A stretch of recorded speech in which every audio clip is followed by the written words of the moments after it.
In 2023, a single company became worth more than the entire economy of the country it was born in. Not a tech giant, not an oil empire, a maker of medicine, headquartered in a quiet suburb of Copenhagen. Novo Nordisk, for a moment the most valuable company in all of Europe, worth more than a year of Denmark's total output. And economists started doing something strange. They began publishing two versions of Danish growth figures. One with Novo Nordisk, one without.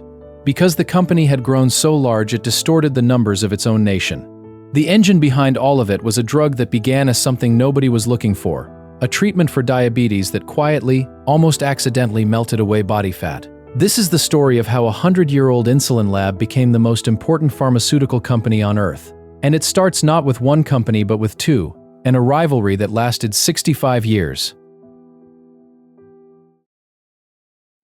It's 1922. A Danish scientist named August Krogh is one of the most celebrated physiologists alive.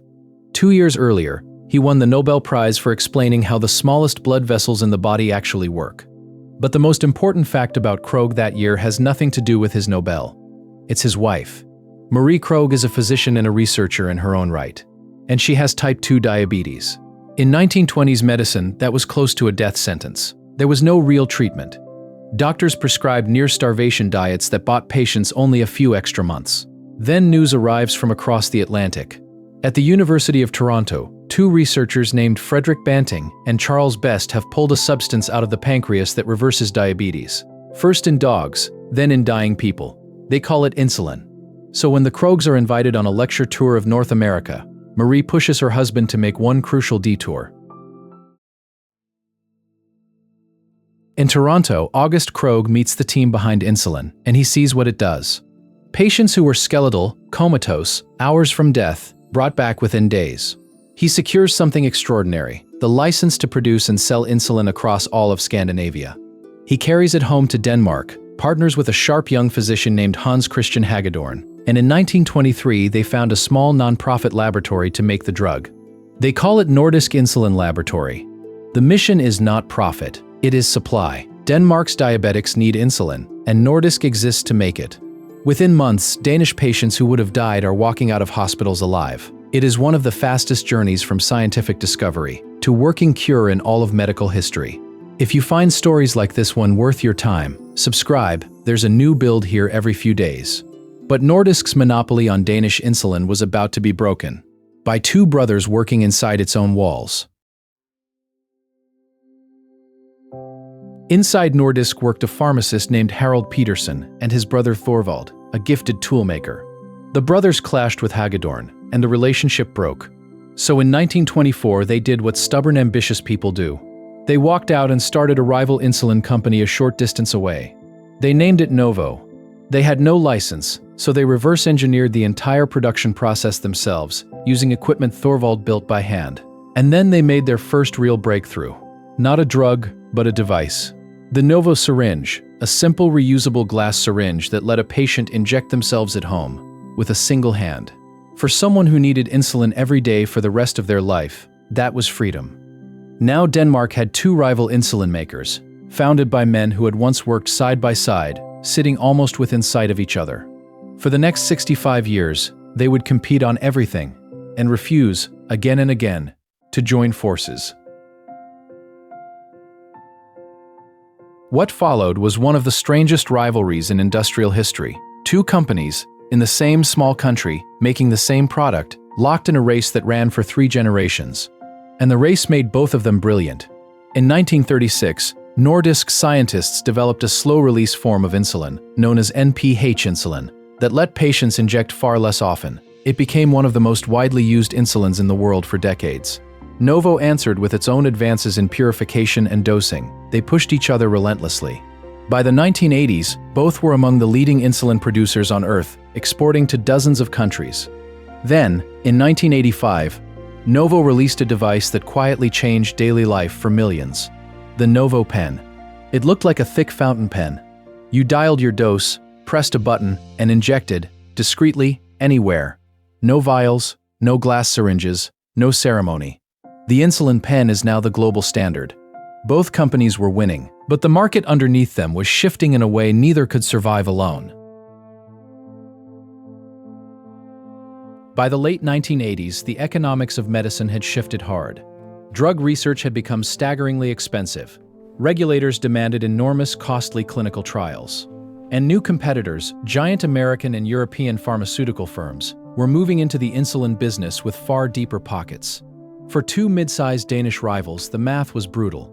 Apart, they would slowly lose ground. Together, they might lead the world. In 1989, after 65 years of refusing, Nordisk and Novo finally merged. The combined company took both names, Novo Nordisk. Overnight, it became the largest insulin producer on the planet, controlling a vast share of the global market. The old rivalry was over, but here is the trap they were sitting in. Insulin had become a commodity. A handful of companies made most of the world's supply. The science was mature, and the margins were under constant pressure. To truly break out, Novo Nordisk needed something insulin could never give it, a molecule that nobody else on Earth controlled. That search led Novo Nordisk scientists to a strange and fragile molecule called GLP-1.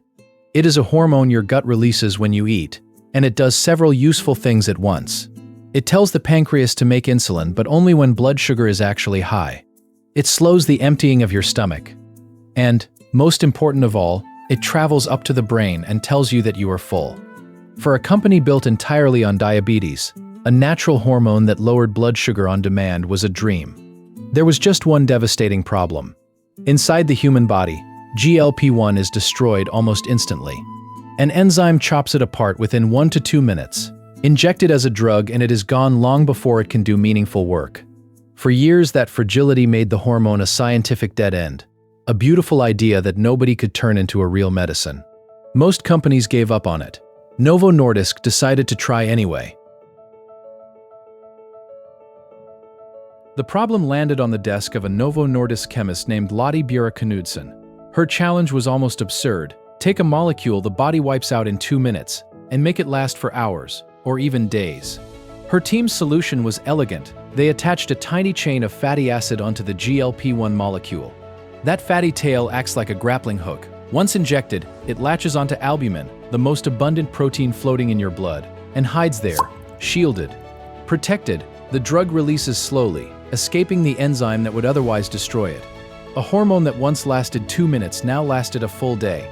The result was a drug called liraglutide. In 2010, Novo Nordisk launched it for type 2 diabetes under the name Victoza. It controlled blood sugar beautifully. But in the trials, doctors kept noticing something they had never gone looking for. Patients on the drug were losing weight. Not a little, a lot. And they kept describing how the constant background urge to eat had simply gone quiet. Here is the pivot that built the modern company. For more than a century, the holy grail of medicine had been a safe drug that made people lose weight. And the history of that search was a graveyard.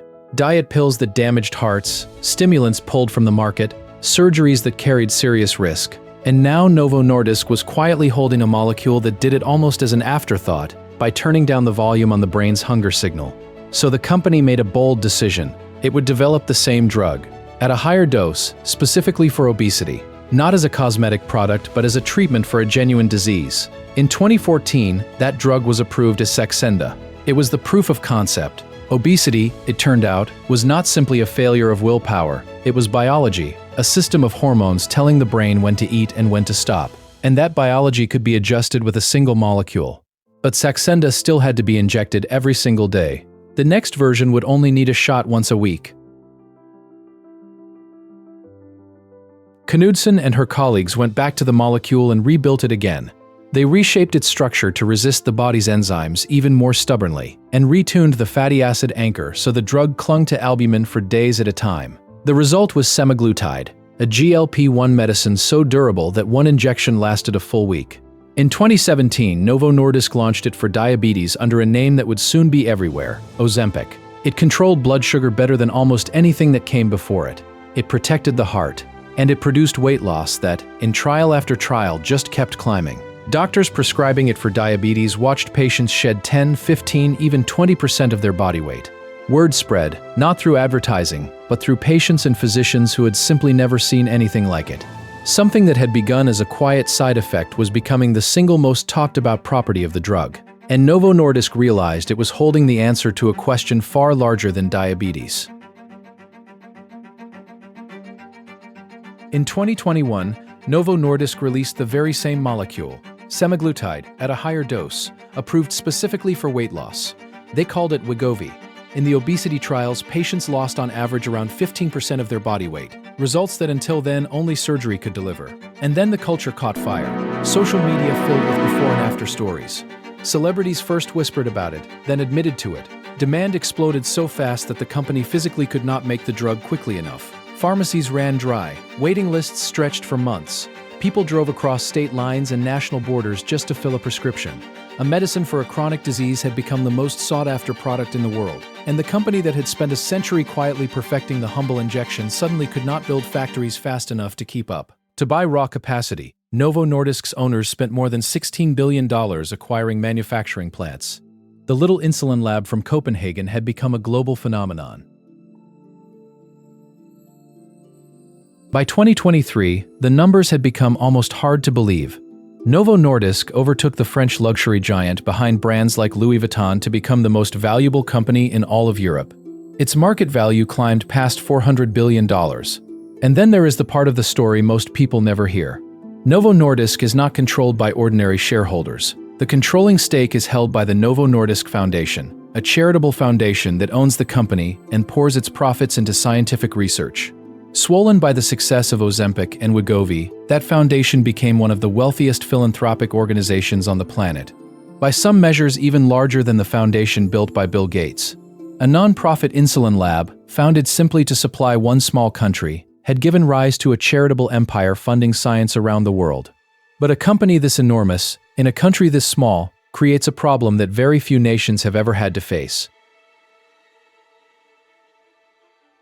Novo Nordisk grew so large that it began to bend the economy of Denmark itself. The company's spending and exports helped prop up the Danish krone.